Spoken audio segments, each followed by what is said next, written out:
Give me a second here. I gotta wait for it to turn on live on YouTube, and then I gotta kill the audio from YouTube. Sure. There it goes.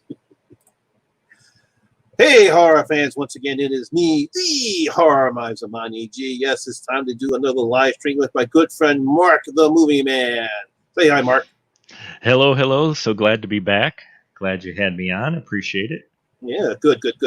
Now, this time, I'm pretty sure most of y'all all know, this time we're going to be talking about what's been going on for the past couple weeks is Scream 5, of all things. Scream 5. Now, I believe, if I'm not mistaken, I think Lee McCoy from Dumb Drums, I think he talked about Scream 5 on his channel. There have been some other YouTubers that have been talking about Scream 5, and I decided to say, time for me, the Horror Mizamani G, talk about Scream 5, and I decided what better way to talk about than film critic Mark the Movie Man. Now, obviously, Mark, let me get your opinions about, should we actually do another Scream movie? I mean, we already have 4 Scream movies, and of course, first of all, did you ever watch the Scream TV show? That is the only Scream thing I had not watched, and I've been meaning to. I never got around to it. I heard it was pretty decent. It was like a retelling of the story, though, but I've never got to see the TV show. No, I've only seen the movies. Hey, Sky Angel. I've seen all 3 seasons of the Scream TV show. I thought it was pretty good. I like the violence. I'm glad that MTV did not hold back on the violence. It was different to see a different Scream mask. It did not have the original Scream mask. I like some of the characters in that one. There was one different character I truly liked, and I can't remember her name right now, but I liked her character the most. I thought for the first 2 seasons were pretty good.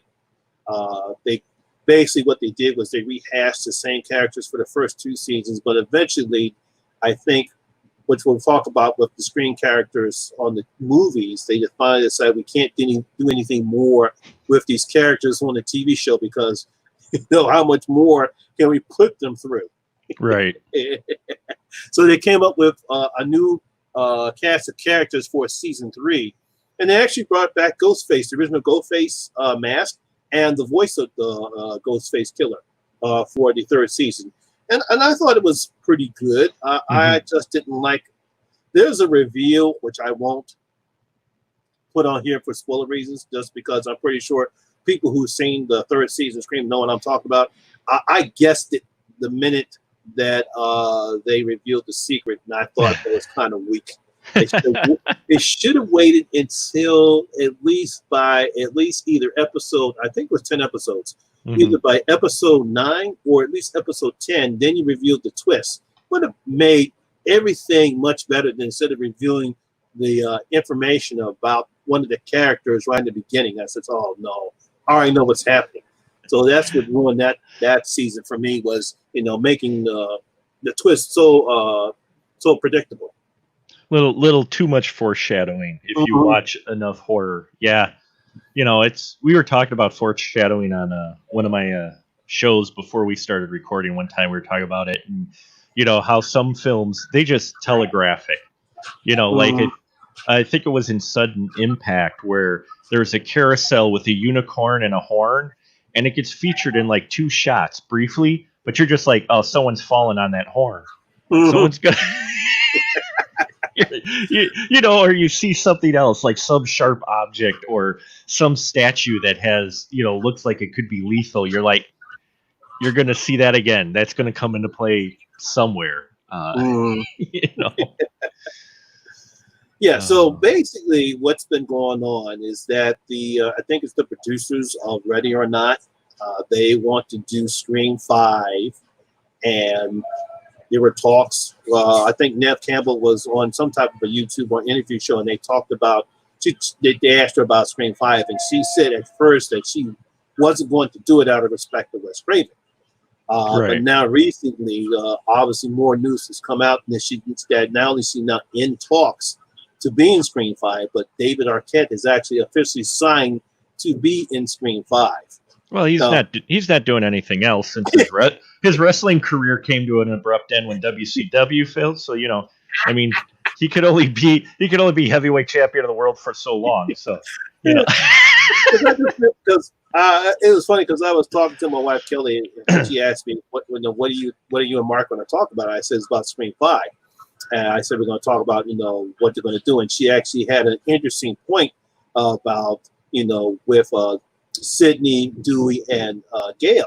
And right. she says, "Well, what about they should have children by now? What if their children are now teenagers? Because I think they would be teenagers by now, depending upon how they do the timeline, and they go through the same thing like their parents go through." You'd have to play with the timeline just a little bit Yeah. because actually I just got done watching Scream 4 because I remembered more from Scream 4 than Scream 3. I watched those two today because those were the two I didn't remember much about. No offense to those films, but I'm just like, eh.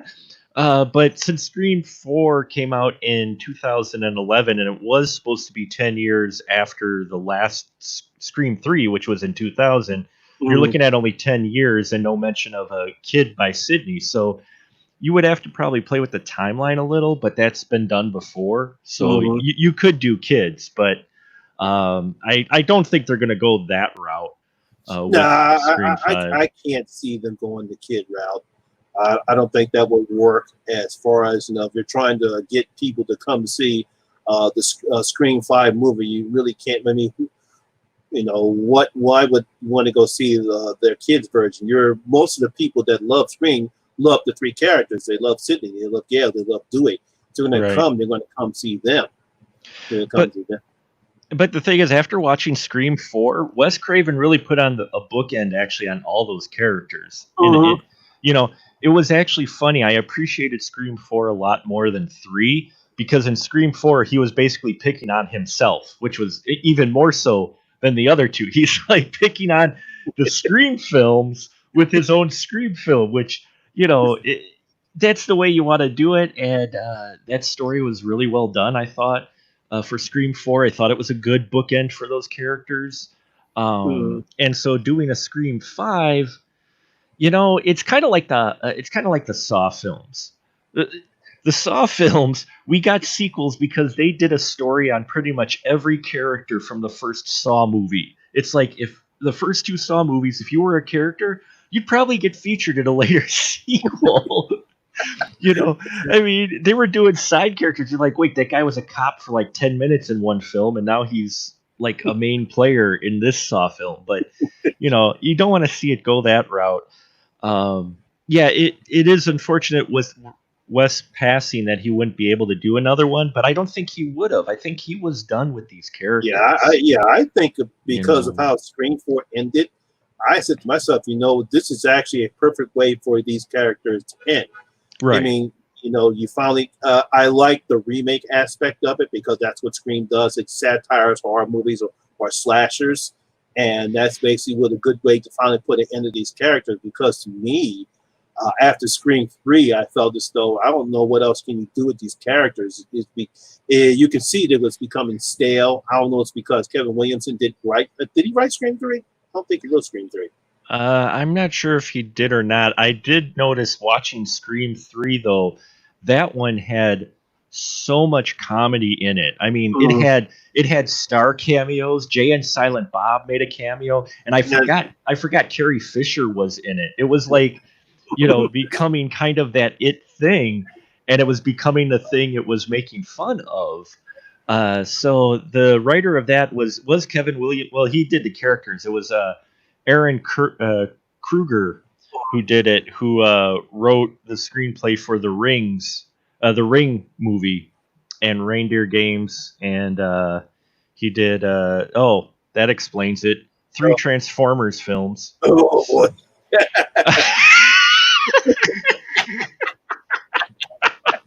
Yeah, Sky Angel. Yeah, David Arquette. He is confirmed for Scream 5. So yeah, Yeah, he's the only one confirmed for okay, Scream he's 5. the only one 'Cause confirmed right now. I don't know what, as far as Courtney Cox is concerned, I don't know if she really haven't heard anything from her at I all. I don't know. It'll depend, with David Arquette being in there, her ex. It'll be hard to see if she actually comes back.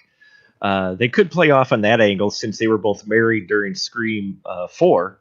Yeah. So I think they were still married then. So they could play it off that. I'm sure, but I don't know. It's one of those where they should have almost done a whole new cast. I mean, I'm all for. I like the Dewey character quite a bit, but No, yeah. at the same time, if you're going to do something like this in 2020, since horror films have changed even in the last 10 years, which I'm not sure bringing back any of the original characters. I mean, you could have it take place in Woodsboro and not have the original characters if you wanted to. Yeah, I wouldn't mind it still taking place in Woodsboro. Obviously, for me, I don't think you really don't need to bring back any of those three. You don't need to bring back Sidney, Dewey, or Gail. If you're going to do it, especially now in 2020, why not have a different cast or a different way? Do it like how Child's Play did it. Try to do something different. Don't try to rehash these same characters. Yeah, I know a lot of people that were born in the 90s, and a few of my horror ghouls love Sydney. Right. Love Sydney, but it's time to sometimes you have to understand it's time to put those characters to bed. That was the problem with Saw. It's like I understand we love Tobin Bell, we love Jigsaw, and we love the traps, and we love the gore and the violence out of the traps. But sometimes it's time to put that's why Jigsaw didn't work. Oh God. Oh Jigsaw. Oh man. I'm like, I'm sitting there watching, going, okay. And then the twist at the end, and I'm like, well, first I saw this coming, and second of all, why did you even make this film? Yeah. The Saw films became that. The first one had the big twist, which a lot of horror fans didn't see coming, and that's what made it big. We didn't see the twist coming, and then they just fed off that, but it became very much like the Final Destination films, in which you couldn't care less about the characters. You could even care less about the story. All you wanted to see is what way people were going to die, either in Saw, the traps, or in Final Destination, what Rube Goldberg way is someone going to die. Yeah, because that's what it's just like the Final Destination films. It's like, what inventive ways are the writers going to come up with how people die in the films? They came up with. I give them credit. They definitely came up with some inventive ways to kill people. Yeah, I think. What was it? I think one of my favorite ones. It might have been in the last one, second last one they did, where it was a lady. She was in a beauty parlor. Oh yeah. And there was a golf ball out in the yard that was run over by a motorcycle. The golf ball hit something in the beauty parlor and ricocheted and threw glass or something into the woman's neck or something. I forget what it was. No, I think she was coming out of the whatchamacallit, and the guy was mowing the lawn, and somehow a golf ball got into it, and it splashed and went straight into her face and poked out her eye and killed her. Oh, that's what it was. Yeah, that's what it was. Hey, what's going on, Phil? But yeah, I mean that's why you've watched the Final Destination films. It's why the Saw films were big. People just wanted to see what creative way they come up with people to either torture or kill folks, and they became so ridiculous that it became almost horror comedy. I mean, in all honesty, it's the same. I hate to say it, but it's the same formula the Fast and Furious have followed, in that they actually got better when they went along, when they realized people don't care seeing Vin Diesel try to do drama. Nobody cares about it. They want to see big cars doing ridiculous, unrealistic, just over-the-top stunts. And that's why you got so many Final Destination films, how many Fast and Furious films, and even Saw films, because... And you're right, Jigsaw failed because it tried to kind of bring back more of the story, and nobody cared. And nobody, it amazes me as far as when it comes to the Fast and Furious films, some of the ridiculous stunts they try to pull off. Even with the Fast 9 that's coming out. Now, I like the idea that they have John Cena as a bad guy. Oh yeah. Yeah, John Cena as a bad guy. I know he's a bad guy. He's Dom's brother that we never knew he had one. So I give the writers credit for coming up with something with that. But again, with these incredible silly ass stunts that they come up with, it's like, well, how many more stunts can these people do? It's like, sometimes it's like it's time to just can't Don get a break? Well, I equate them to, if you look at what they did after 3. I mean, 5 is still my favorite out of the Fast and Furious films, not to diverge too much, but just saying that in the franchise, they embraced the ridiculousness and they became superhero films with cars. Yeah. And Saw films became, what kind of contraption you can come up with to kill people. You didn't really care why they were killing people. Someone mentioned Sky Angel mentions Mission Impossible. Same thing. How much crazier can Tom Cruise be in his stunts? They grow like that and they get that reputation, and they sometimes work with these franchises, and then other times they don't. With the Scream 5, the problem is so many things have replicated since Scream 4, the meta horror film, and there's so much out there now. Even when Scream 4 came out, there was a lot, but there's even more now. It's going to be a tough, I think that's a tough hill to climb to try to bring something new. Now, it is the team who did Ready or Not, which I loved. I friggin' loved Ready or Not. And if they're doing Scream 5, I think we can all agree they better work Samara Weaving into the cast. They better.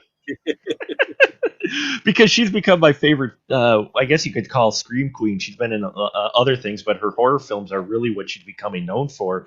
And she has not disappointed me in any of the films she's been in. Ready or Not. Yeah, Ready or Not was decent. I love that satire where, you have some little comedic effects with that family. And then I like how Samara Weaving plays the character. First of all, she's a nice girl. She thinks she's in love with this person, and next thing you know, all of a sudden they're there to kill her. And she's like, first she starts sketching out, but then she starts to take matters into her own hands. She starts kicking ass. Yeah, I mean, I liked her when I first saw her in The Babysitter. Oh yeah, I liked her in that. She was in, I believe she was in Mayhem. Was it? Yeah, she was in Mayhem with Glenn from The Walking Dead. Yeah, Glenn from The Walking Dead. Because I can't remember his real name. I think it's Steve something.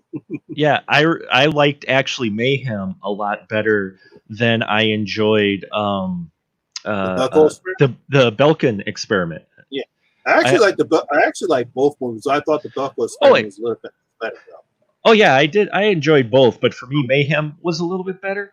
I liked them both though. I thought they were both really fun movies and different concepts, but but yeah, I mean, Samara Weaving, she's really becoming the popular actress, and for good reason. She's really good, and yeah, I'll watch her in any horror film she's in. So I hope they get her into Scream 5 if this actually happens. Now we know you and I both know, following films for so many years, that things like this get hyped up for like ever, and then it just goes away. I was at a Comic-Con in Madison like 5 years ago, their first one that they had.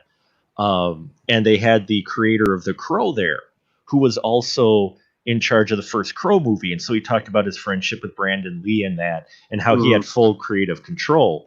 And this was around the time they were talking about doing the remake. And he just chuckled, and he says he doesn't know if it's ever going to be made, but they've already had spent $20 million on like contracts and stuff where they signed people and then stuff got delayed, and they hadn't shot a single thing of the new Crow. He's like, and that's a bigger budget than the original movie altogether, So I'm not holding my breath for Scream 5, even though David Arquette is signed. We've seen this before. We'll have to see, but I'm just trying to figure out where they're going to go with it. I really don't know neither. There's also been some other news. I know Matthew Lillard and Jamie Kennedy have also expressed interest would like to come back, but I would like to know how, being that both characters are dead. What the fuck? They're gonna be force ghosts or something? They're gonna be freaking coming back all glowy and shit. Like, Because I when don't I know. first read that, I said Matthew Lillard wants to come back, but now there could be a way, depending on how writers do it. Because remember, in the first Scream, he's Sidney dumped the TV on his head, and he's supposed to have been electrocuted. Now he could have survived, Yeah. even though No, it's more than no, not you're right. You're right. In movie world, in he movie world, he could he could survive. have Yes. survived. So I there's mean, there's a possibility of him coming back. I can't see Jamie Kennedy coming back no. unless he has another evil twin. I don't like that. That's too cliche. The twins? Oh, twins is that's so yeah. That to me, that's lazy writing. That's just such an out. Well, I'm actually their twin. Oh, Well, I'm actually no. Bringing back Matthew Lillard's character. Yeah, I can see that he actually. What was his name? I forgot his name. The only way I could see them possibly bringing him back is the way we've seen in some remakes how they bring back original characters, or sequels where they brought back original characters, is in like flashback sequences. Yeah, like remembering Matthew Lillard's character. I mean, they don't have him playing Shaggy anymore, poor guy, so he's really not doing a lot of work. No, just kidding. No. But isn't he voicing Shaggy in the Scoob movie? Was he? I don't know if they got him. I don't know if they did or not. I thought either he was voicing him in Return to Zombie Island or the Scoob movie. I don't know. I thought he was voicing Shaggy again. I don't know if he did or not. He did. They're doing a Return to Zombie Island. I've got there was that was. I think it came out last year. Oh yeah, my kids when they were younger, we consumed a lot of the newer Scooby stuff. But no, he's not in Scoob at all. He's not doing the voice for Scoob, according to at least IMDb. It's not him. So I remember there was kind of a big hoopla that it wasn't him actually. It's kind of like not getting Kevin Conroy to do the voice of Batman for a Batman animated film, right? Oh boy, a parallel universe of Scream where the entire old cast reset. Yeah. Parallel universe, sure, why not? All gloves are off with the remake made 20 years after the last, Scream 3, and 10 years by the time this comes out from Scream 4. So, though it was funny with watching Scream 4, the one character who was streaming the kills or whatnot, I found it funny because I'm like, wow, that actually still could apply today. So that actually holds up a little bit more than I thought it would. Scream 4 did. So even with its references, but now with Scream 5, it's going to have to be supernatural in some kind of theme, because if they're doing a meta reference to horror, that's about all we've gotten over the last 10 years.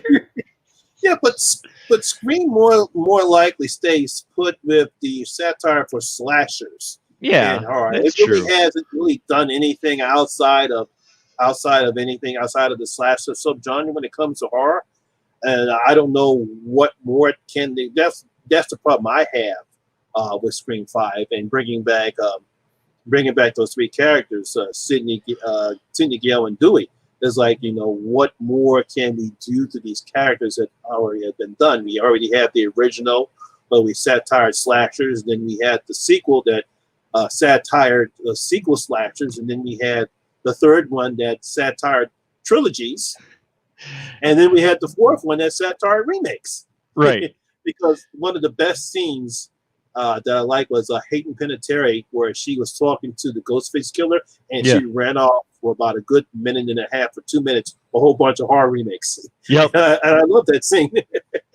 Yeah. Oh, yeah. That was a great scene, especially because back then that's really when they were ramping up.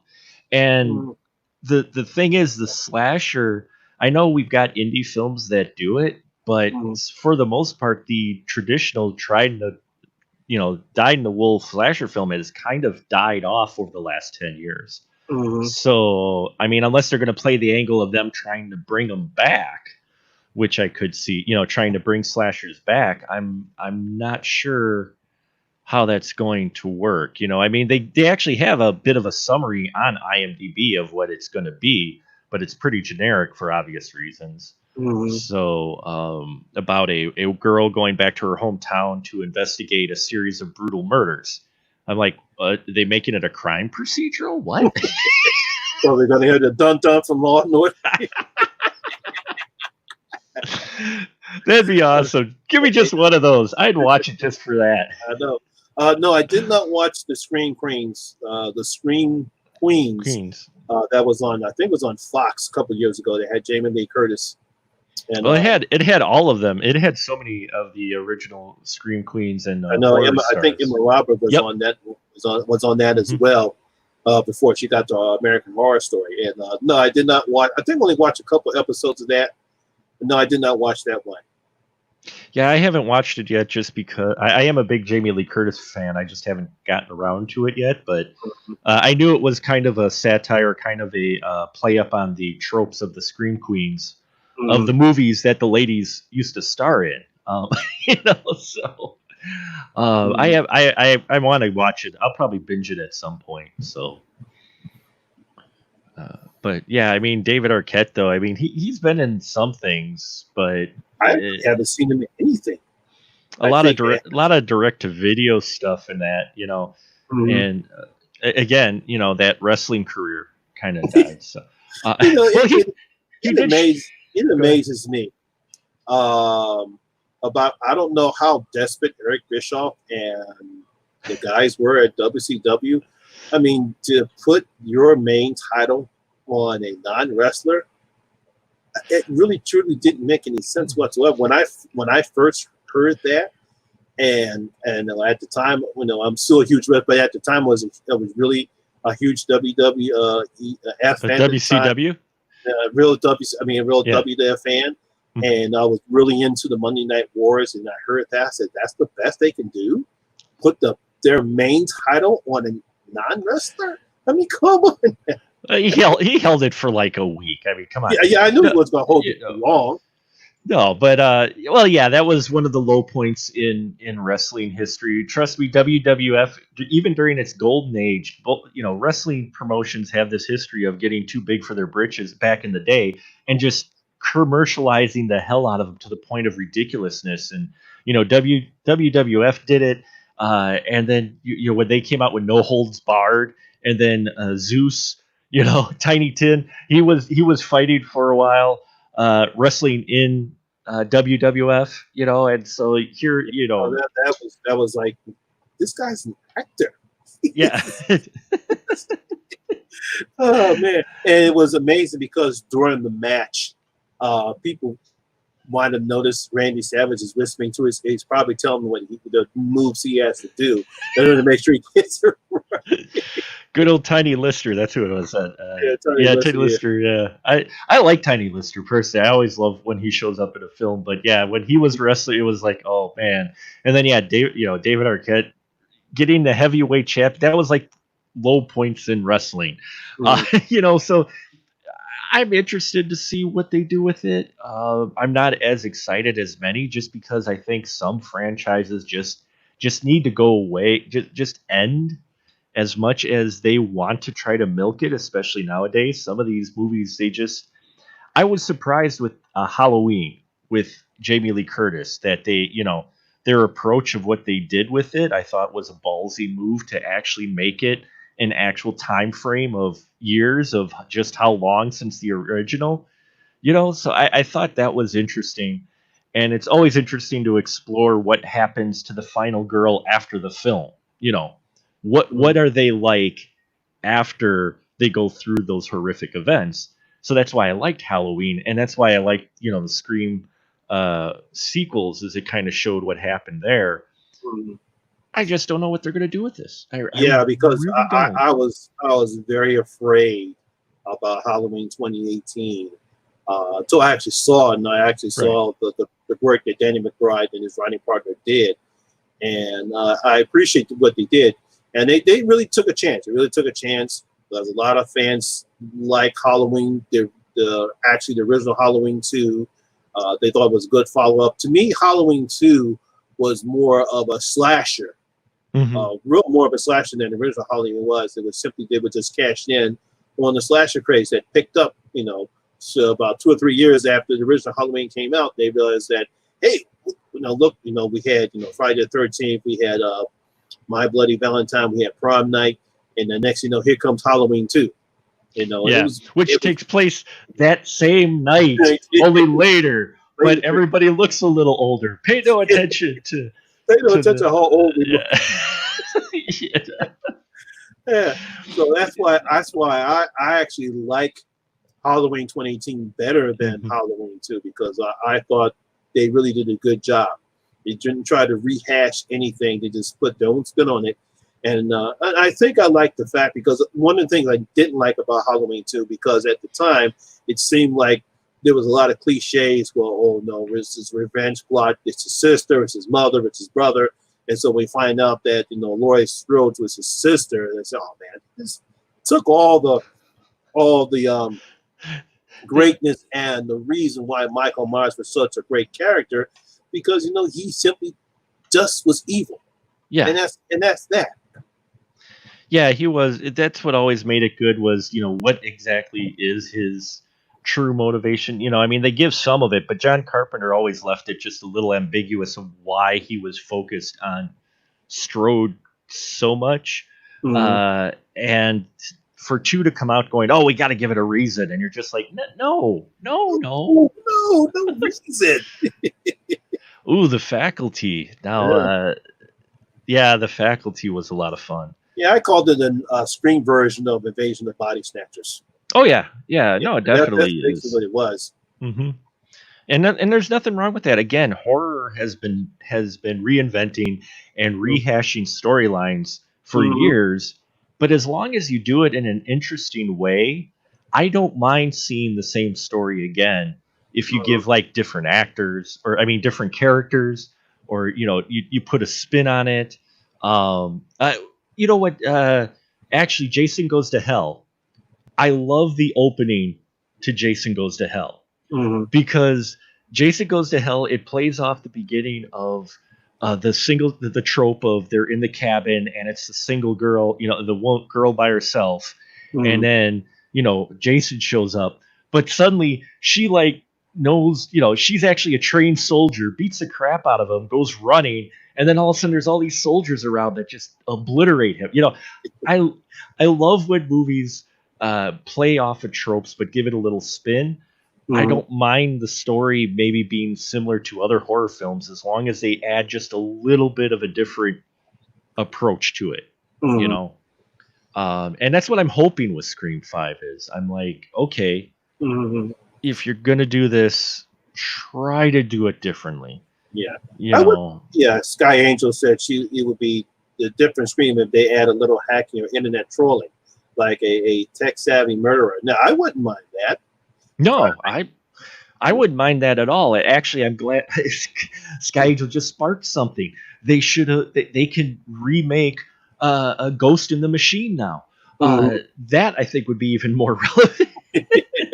I don't know, Sky. If you put in the comments in the chat there, see if you know a Ghost in the Machine, because that's a very underrated horror movie. I don't think a lot of people have seen. No, and that's the thing. Yeah, I don't think a lot of people have seen that, and that's from the 90s. But I remember that, and that was definitely different for especially early 90s. That and Hardware. If you ever watched Hardware, that one's wild too in a different way. But yeah, Ghost in the Machine, I thought. It's a different horror movie. Yeah, check it out, Sky Angel. If you haven't seen it, check it out. Yeah, it's Ghost in the Machine. It's from 1993. It actually stars Karen Allen of Indiana Jones fame. Yeah, Indiana Jones fame. Yes. So I found it interesting. So yeah, it's it's a new era. So I'm just not sure a film like Scream has a place anymore, especially with it having been replicated so much. Maybe maybe they're gonna go found footage. That's the only that, that's the only satire they have left is to do a found footage version of it. Found footage, kind of a step up from the live stream kills on Scream Mm. 4 is do it found footage to where you run across the characters, through that. I mean, I guess you could take that approach. It's just, yeah, I mean, it's horror, and Hollywood now would rather do a sequel or rehash, remake something than come up with something interesting. Though they still do it, just not as often anymore. Yeah, It doesn't get nearly the hype. yeah. But Did you see the platform on Netflix? the platform, no, I did not see the platform, but I've heard a lot of people talk about it. So Yeah, that's pretty interesting. Sky mhm. Angel just mentioned about the platform. I actually saw the platform. Pretty interesting. I like the interesting concept of it. Basically, there's this prison that they built, and you have this whole floors. I think starting from one, and there's a whole bunch of floors, and then every morning there's this huge platform of food. I mean, a whole bunch of food, and it simply just travels down this hole in this tower, and you actually have 5 minutes to get as much as you want before the platform goes down. Now, obviously, the people on the top of the floors, they live nice, Right. and you get as much. But of course, as the lower you go, the less food that you see. Right. And the intriguing part about that is that every 30 days, you change floor levels. So, like 30 Sure. days, 30 days, you can be on the top floors. But then the next time you could be on the bottom floors. So that leads to some different satires and different levels as the movie goes along. It's a Spanish movie. See, and that's interesting. And I think, Sky Angel's right. New horror watchers need more interesting, different films like that rather than trying to go back to the classics of the 80s, the golden age of horror, if you will, the slashers and that. Give Mm-hmm. them something new. I watched a movie a few years ago, a screener, I believe it was called Hashtag Horror. Mm-hmm. Um, it was different. It was interesting. I'm not a huge fan of the Unfriended film, and I didn't see the sequel to it or whatnot. But Mm-hmm. some of those windows, as I call them, films, the ones where it's pretty much being told from a perspective of a desktop or whatnot, with Skype and stuff going on, that can be interesting. If done right. So I really think new horror watchers do need more stuff that is less trying to revisit the original stuff and just giving you something different that's a more modern spin. But I Um, actually like Unfriended. I really didn't mhm. care that much for the sequel, Dark Dark Web or Dark Web. whatever. I didn't Yeah. like it that much. I did like the original. I thought the original was clever. I thought it was different. Yeah, it had the typical cliche ending at the end, but I liked how it was filmed. It was something different, even though it had some cliched moments and a cliched ending. But I did like Unfriended. Hmm.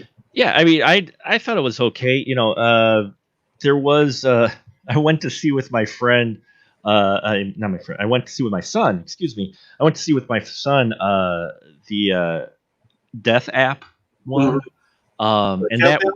hot countdown. That one was just a chuckle. That one we were just shaking our heads the whole time during that movie. We're just like, oh man, Hmm. no. Um, I but said, yeah, I said when I was reviewing the film, and I said to myself, "Wow, they come up with an app that can count down the number of days that you die." I said, "Who wrote this?" And it was a guess. I guess it was a good idea. I guess they thought it was a good idea. As like with all the apps that we have, why not have an app that can predict the day that you die? But the execution was terrible. it was. Oh yeah, no, the execution was horrible. But just the opposite. Then you get, you don't get countdown, but then you get a film like Happy Death Day, which Hmm. I thought, uh, you know, uh, I thought Happy Death Day, I was like going to go into it going, oh, here we go. This is going to just be. And I loved it. And I even loved the sequel, which was a completely different type of film. And Mhm. I'm watching it going, this is what I want to see. I don't want to see, in all honesty, as much as I love them, don't get me wrong, I don't want to see another basic slasher film. I want to see different. I want to see him take chances with horror, and I think Scream 5 would be a great time because it's 10 years since 4, and 20 years since Scream 3. I think it's a good chance they could try to do something different with it, and I hope they do with that team that they have. Mhm. Just because Ready or Not surprised the hell out of me too that it was so good. Yeah. Yeah, Sky Angel said the Invisible had a lot of Scream vibes. I really didn't think it had a lot of Scream vibes. Mm-hmm. I think it was just a different way of telling an old classic horror story. Mm-hmm. That's why I think the Invisible Man was different because it's not like he was going around killing people with a knife. He was just basically trying to torment what you call his character. Yeah, I mean, it was an interesting take. Elizabeth Moss character, yes. Yeah, I mean, it was an interesting take on it. I know some people who kind of checked out when it was revealed how the invisible stuff was done. How the guy was doing his invisible Yeah, trickery. it is the one thing I don't get. I mean, I guess because they thought that was going to be like Hollow Man, but I'm thinking to myself, because that's what my thing was like, I hope we don't do a Hollow Man thing. So I actually thought his way of getting invisible was decent, because they give the clues away in the beginning when he said he was a leading authority on optics. Right. Yeah. And if you understand invisibility, all this is just bending light so you can't see what's reflecting Mm-hmm. on your eyes. And why not take a whole bunch of cameras, put them together, and make a suit of it where it reflects the light so you can't see what's in front of you? Hence, he's invisible. So I Yeah. really had no problem with that at all. I guess because it does involve some science. Yeah, you It, understanding how light works. it is and how kind of and how do we science. see Yeah. objects? And how do we see objects? It is kind of science. So yeah, I didn't have quite as much problem with that. I was like, Mm-hmm. okay, that kind of makes sense with the with the modern age in that. Mm-hmm. Invisible Man, the ending, as much as I enjoyed it, at the same time, it had me scratching my head just a little with that. I mean, I loved it, but at the same time, I'm like, okay, now you've really kind of jumped way beyond I'm like believability, at least that he would actually let have that happen. I don't want to spoil it for folks, but have happen what happened. It was like, yeah. But overall, I really enjoyed the Invisible Man quite a bit. Mm-hmm. I liked that, and it was more enjoyable than I thought it was going to be when I first saw the trailer. So they do some pretty cool things in that film. Mm-hmm. Yeah. Oh, that was the film I was trying to think of too. John Cho was in Searching, Yeah. which was another film basically told from a computer desktop. Yeah. Yeah. I actually like the ending. I won't give away the ending, but I actually like the ending. Oh yeah, Yeah. it surprised me. I was like, oh man, this is solid. This is a really solid. You know, the risk they do is please don't do too much text typing in the beginning of the film for a widescreen movie. I don't need to see Google searches for like the first 5 minutes. They, whoop, whoop, Yeah. whoop, whoop. See, that's why I like Unfriended, because that's what young people do, because they text so damn much. So it's like when she's trying to text and she's trying to text her boyfriend and she can't think of what she says, like, how does she crack it up? Well, I've seen a lot of indie horror too now. Indie shorts, especially dealing with the whole selfie horror and text horror, where who are you? Well, I'm in your house. You're not. I'm not your boyfriend. It's instead of the phone call now, it's texting, but it's Mm, still the basic same thing of yeah. Um, so I've seen that, and that's fine. Do a more modern spin on stuff though. Quit trying to revisit the classics. I've got plenty of those. I've got plenty of those to watch. I still haven't watched. So give us something new, and Yes. I'm hoping that's what they do with this. I ain't gonna say, is there a remake or reboot you guys think is a good example of what Scream should go for? Ooh, That's an interesting one. a remake or reboot Scream should go for.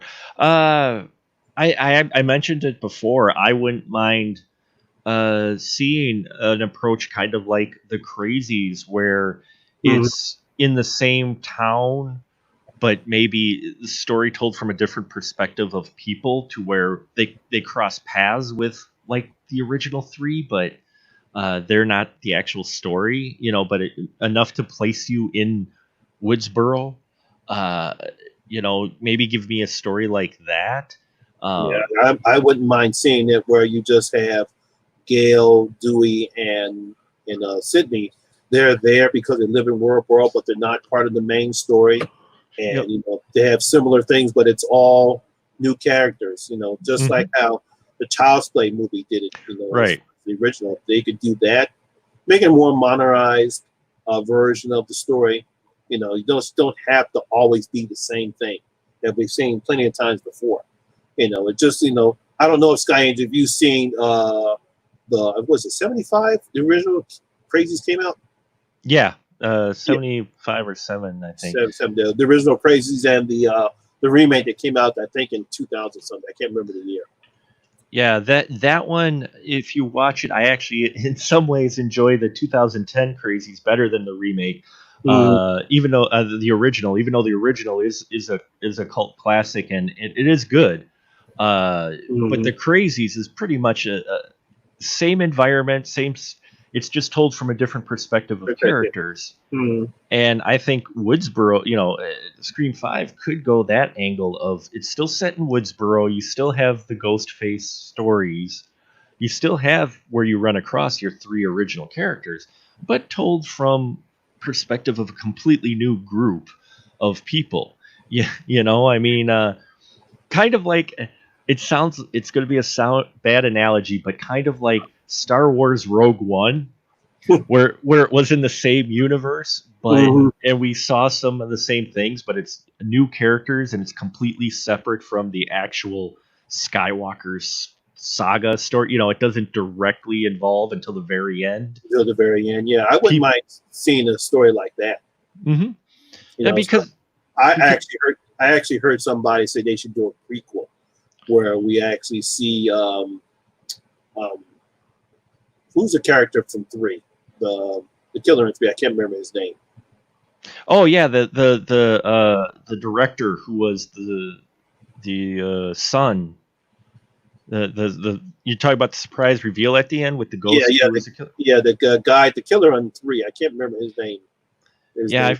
I forgot his name too, but I know who you're talking about. I just watched it. I Yeah, just forgot his. his name escapes me. They can do a prequel where they actually see him do all the killing, and we see Sydney's mother, we see Stu and whatchamacallem, and we see how he sets them up. And they could do something. That's something that I wouldn't mind seeing them try to do, if they can pull that off. I don't know if they can pull that off though. Well, we know the de-aging technology works and works well Mm-hmm. depending on who Yeah, it Roman. is. I mean, Thanks, Sky Angel. Sam Jackson and Douglas. They did de-aging on them in the MCU films. So Yeah, I yeah, mean, Captain Marvel. Yeah, so you could fairly, yeah, probably approach it fairly well with de-aging some of those original actors and showing Roman pulling the strings and putting the idea into people's heads, and what ended up you know um, leading to the yeah. actual murder. Murders and Scream. The first Scream, they can try that route.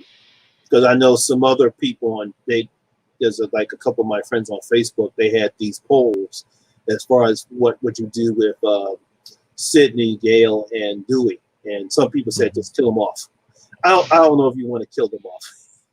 See, in all honesty, I fully expected it in Scream 4. I Uh, actually did too. I actually expect the Sydney to die in Scream 4. mhm. That's what I thought it was going to be, but for some reason, I don't think the writers felt as though. I'm pretty sure they thought about it, but I guess somebody said no, we really can't kill her off because she's the modern day Scream Queen, you know. But Well, then again, then I said, because somebody said, well, they did kill off Ellen Ripley. I said, no, but they brought her back as a clone. Yeah, they. Why'd you have to bring up Alien 3? Why did you have to bring up Alien 3? I know. Oh, I that know. hurts. Oh, the pain. And people keep saying, yeah, but Joss Whedon wrote this. I'm like, I don't care. I've tried it a number of times with Alien 3, but it just, Yeah. yeah. The problem I had with Alien 3 was it lost me in the first 5 minutes the way it opens with what they do with Hicks and Newt. I'm Yeah, like, no, yeah, that really pissed me off because I really loved the ending of Aliens, and then you come up with Alien 3, and this is what you come up. You kill off the two people that survived that mess, and you want to kill them off in the first 5 minutes. I said, that's terrible. well, not just kill them off, but kill them off in a horrible, stupid way. You could easily have just written it out to where Ripley's pod malfunctioned because, well, we know why eventually later. Her pod malfunctions and she gets ejected, and Hicks and Newt go off on the ship still surviving. You could have wrote it easily like that Yeah, and still done everything you wanted to do in the film. But the fact they cheaply killed those two characters, it was just like, I'm out. I'm like, I said to myself when I was watching, I was like, God damn, they kill off Hicks, they kill off Newt. God damn. I guess they wanted to shock the audience. I guess it's the reason why they did it. Well, they couldn't get the actors back, if I remember, for one, but two, yeah, they wanted to do something different. Yeah, because I think Michael Biehn, I think he was doing something else, and the actress at the time, I don't think she did anything after Aliens. I'm not sure, but I think she was a little older too, so it would have been kind of hard to explain. Yeah, I know. Yeah, because Alien 3 was it early 90s? It came out 92. Mm-hmm. So so that was a few years after Aliens. Mm-hmm. So she was a bit older. Yeah, she probably had a growth sprout. while in stasis, yeah. While in stasis, it was like you can't really explain why she looks so much older now. And it's supposed to take place right after the end of Aliens. So, yeah, but it's as far as Scream is concerned, I'm pretty sure whenever they decide to do it, there were some talks about it's supposed to be they get it filmed by the end of this year. I'm thinking if they're going to do it, probably won't be until 2021 or maybe 2022, at least mainly because of COVID-19. Yeah, I imagine it is going to be delayed, though they are expected sometime in 2021. And with digital film, shooting and all that, they could probably pull it off. But and being a horror film, they don't need that many months to do it. No. But yeah, it'll probably be, I would say, earliest would be fall of 2021. Yeah, you take about for a horror movie, probably like 2 to 3 months filming. Oh yeah. I mean, depending on what effects they use, the practical effects in that, but they could get it done in probably a month or two at most, especially if they get a decent enough budget. And then the post takes time, of course, but yeah, I could see it by 2021, maybe October of 2021 would be. Yeah, I could see that. Yeah. But I'm sure there'll be things leaked out if it actually is going to happen. Well, the studios love horror films anyway. Let's face it. Part of the reason why they crank out so many now is because they're cheap to make. They get decent profit, and they help use those to make the bigger budgeted films. The films, yeah. I mean, it's like I was going over Prom Night, and it only costed $1.5 billion to make, and it made over 15 million. So it tripled its budget. Well, look at that abomination that I'm sorry, Texas Chainsaw. That Texas Chainsaw 3D. That thing. It cost a total of 10 million to make, and it made 10 million its opening weekend. I mean, it's no wonder why studios just crank these out, because us horror fans will devour anything widescreen, and Mm. even if it's crap, they get you opening weekend. They got your money. It doesn't matter if the horror film's crap or not. I mean, I'm Yeah. looking at you, the Gallows. Uh, they jump Ooh, no. jump screen the movie. So, or Truth or Dare, the one that most recently came out, not the 18 other titles of Truth or Dare, which some of Mhm. those are far better. I Um, think there's like 3 movies with that title, Truth or Dare. Three Truth oh, or at Dare. least, and the original one is probably the best. The shot on video classic Mhm. is by I believe that was Tom Ritter who did the original Truth or Dare. Um, you know, yeah, they've used that title a lot for one reason, name recognition, and two, it was a horror film, so people got in the seats and watched it, and it's horrible, but it makes it. They make their budget back and then some, and then they can use that to help finance. You make 4 small horror films that make a profit. You take that money and you put it towards your big, comic book film or whatever.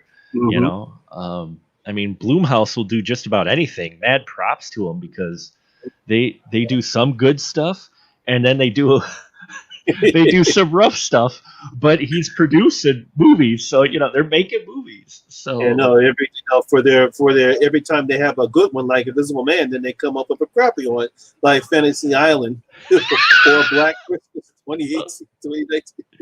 see, and I really enjoyed Black Christmas. I was surprised they wide released that though. I would have thought for sure that sucker would have probably gone direct to video, VOD, just for the type of story that it was. I was impressed they released it because they had to know they were going to get flack for it. That's for sure. And then there, yeah, you're right. Fantasy Island. Michael Pena could barely couldn't even really save Fantasy Island. And I wasn't aware of that they give their teams full creative control, which is good actually. And they do. I do. I think that's why sometimes they can have hits or misses because they do give their filmmakers creative control, and sometimes it's for the benefit of the film, and sometimes it's not. But that's not a bad way to go with your filmmaking. If you're a studio, is okay, here's full creative control. You're Here's some money, this is your budget, make this film, we'll release it, and if it's great, great. If it's not, we aren't going to work with you anymore. Okay, that's just that's just the way it is. Yeah, I forgot you like Black Christmas. I did like Black Christmas. I did Mm. enjoy it quite a bit. I know I'm in the minority among especially the devout ones, fans of it, but it was a different enough to where I actually appreciated it, almost took it as its own film, you know. Uh, so I enjoyed it quite a bit. I think the original, I still got the original to watch. So even Mhm. though it's of the same name, if I want to watch it, I'll just watch the original. It's not like that's the thing I never get with remakes is all these uh all these films, where people say, "Oh, this ruins the original." I'm like, unless the No, it doesn't. movie, unless the movie somehow went onto your DVD shelf or Blu-ray shelf, changed the programming on the disc to be a different film, you still have that movie. It's still there to watch. It's not affecting your watch of your current film. The remake, and I used to be like that too. I'm like, oh god, a remake, this is so insulting to the original. I'm like, I still got the original watch, so you know um Yeah, no, we're actually talking about Black Christmas 2019. Fabian was asking about that. We're talking about oh not yeah. not the Black Xmas one, but my yeah, my problem with the new Black Christmas was unfortunately it's driving its social message down the throats. Now I have nothing against female empowerment. I It's always just respect. It's just that bam, bam, bam, bam, bam, bam. All men suck. Bam, bam, bam, bam.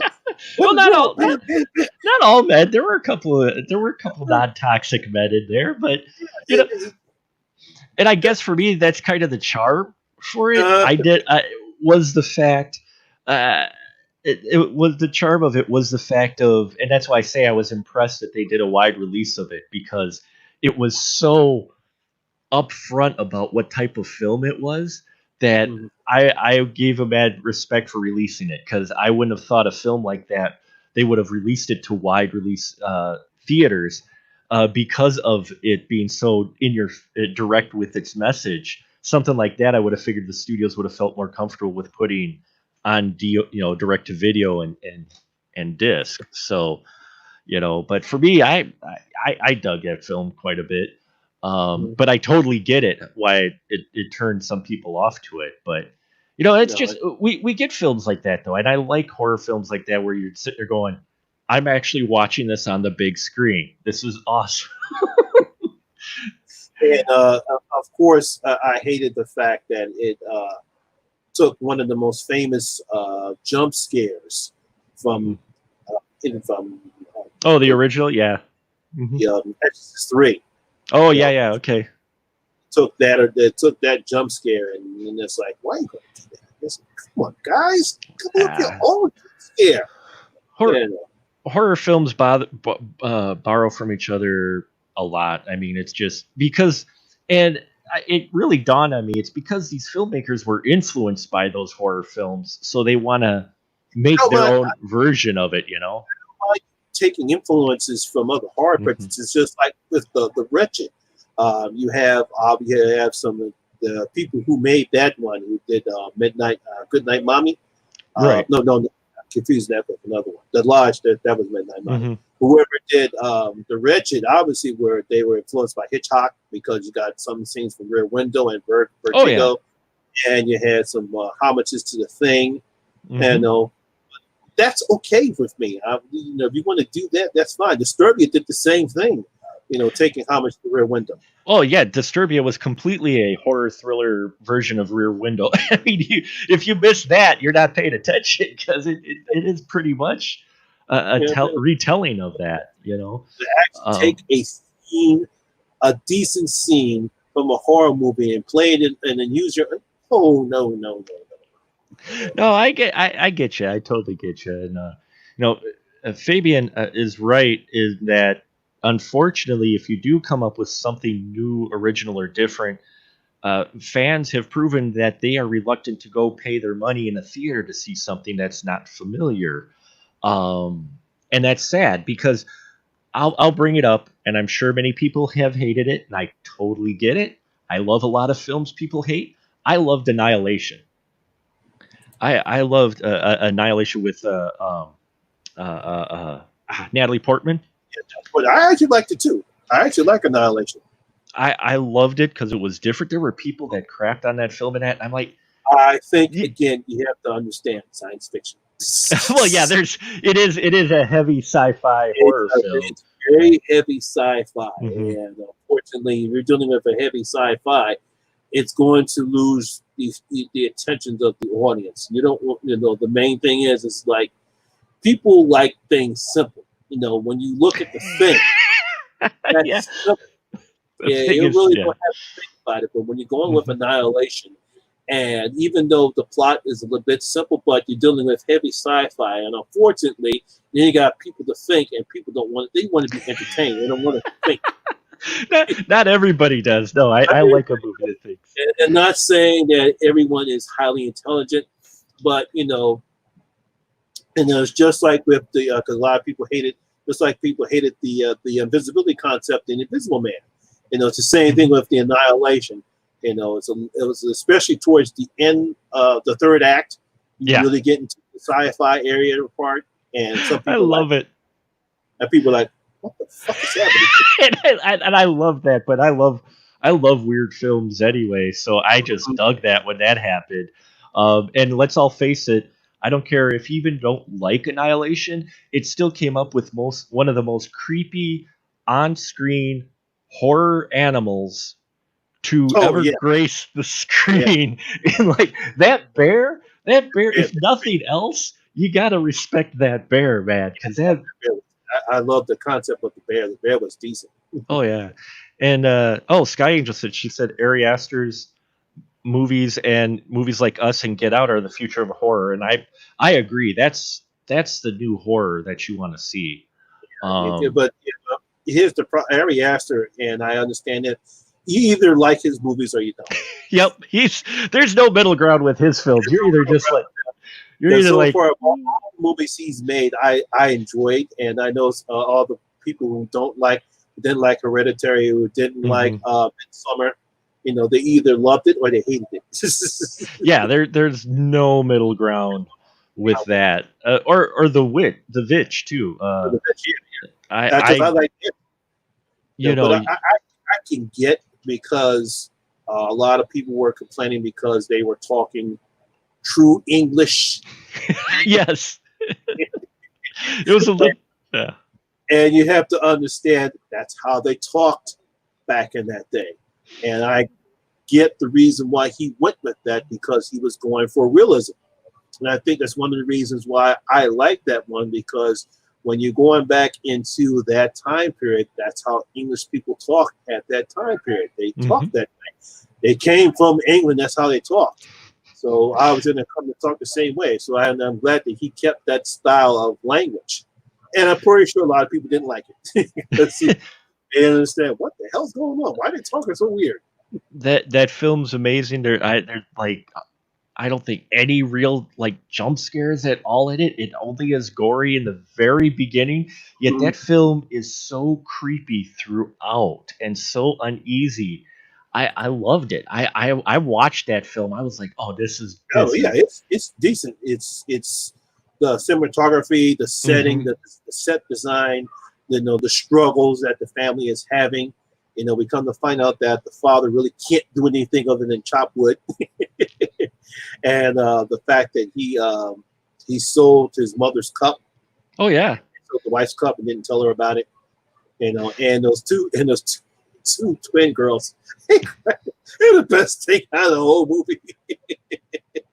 And then let's not forget Black Phillip. Oh yeah, So can't forget about Black we can't live deliciously. That whole film just surprised me. Again, that was another film where I'm watching it on the big screen and I'm going, I'm really cool that I'm watching a film like this. I love Sky Angels. He said, "What's with Americans? Is with accents or old English or subtitles too."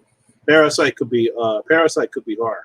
It's just that some people don't understand history. They don't understand their history, so they don't understand that's how English people talk back during the day.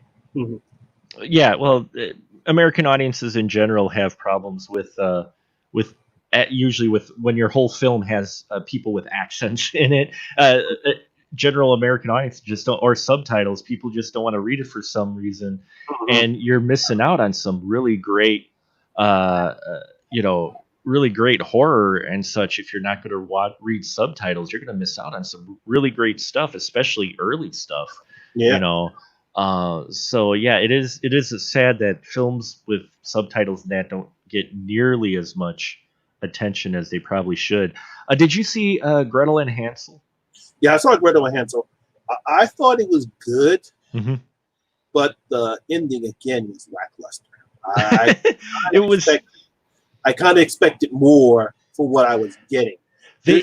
Visually looked fantastic, and I love the child actors. I love Alice Krieg. I thought she was decent, Oh but yeah. the ending was just that's it. I I expected more. the reason I was disappointed by the ending. I mean, the ending was for me. The ending was okay. I was Mm-hmm. hoping for with the way the rest of the movie was. I Mm-hmm. was like you though. I was like hoping that ending would have been a little bit different than a cliched ending. I would have liked a little bit different spin on the ending than what we got. Yeah, Uh, I I like the fact that we focus more on Gretel's character more. mhm. I like that aspect of the film. Is a different way to tell the fairy tale, which is sort of different that we've seen before. Obviously, totally way different than the Hansel and Gretel witch hunters we got. Oh my god! Which, I Oh. loved the film. I thought it was decent, but definitely different storytelling than that one. Mhm. But I just thought the ending was a big lackluster. Yeah, the cinematography there, right, is just it was just fantastic. My favorite scene in that is the reflection scene Yes. in that film. It just that one blew me away. And yeah, I The ending could have been a little better, but overall, I was happy to see another film like that. Though I was like, this is really cool, and we're getting more of those trickling in Mm-hmm. for horror films. I think ones that are taking chances, and I'd rather see like 5 films that might not be great that tried to do something different than more of the same. Yeah, yeah. I'm looking for them to do a dark version of Goldilocks and the Three Bears. Oh, there you go. That would be something good. You should write that. That'd be an awesome. You could do a lot with that story. I mean, those grim fairy tales are actually pretty grim. They're pretty horrible. They're What? pretty frightening stories. So Writing these stories. When the brothers Grimm were writing these stories, they were dark. It was basically meant to scare children. That's what the yeah, whole purpose was. yeah. I mean, my wife's huge into original fairy tales and such, or Mm-hmm. and then spins and different variations or different retellings of fairy tales. I don't read a huge amount anymore, but she was telling me the original Cinderella story, and I'm just like, oh Jesus, oh my, I'm like that. I'm like, Yeah. And no you, wonder you look, Disney, no wonder Disney did go with that version. oh no, you wouldn't. Though that would have been fun to see on screen, but Oh, yeah, I would rather see that one than the one we got. Before I end this one, I wanted to get your sure. take because I'm pretty sure you know by now with the new streaming services HBO Max, they're going to release the Snyder cut of Justice League. So I had to get your take on that. I'm looking forward to it. I enjoyed. I'm one of those few movie, at least the YouTube reviewers out there. I'm one of the few that have enjoyed all the DCEU films, even with their flaws.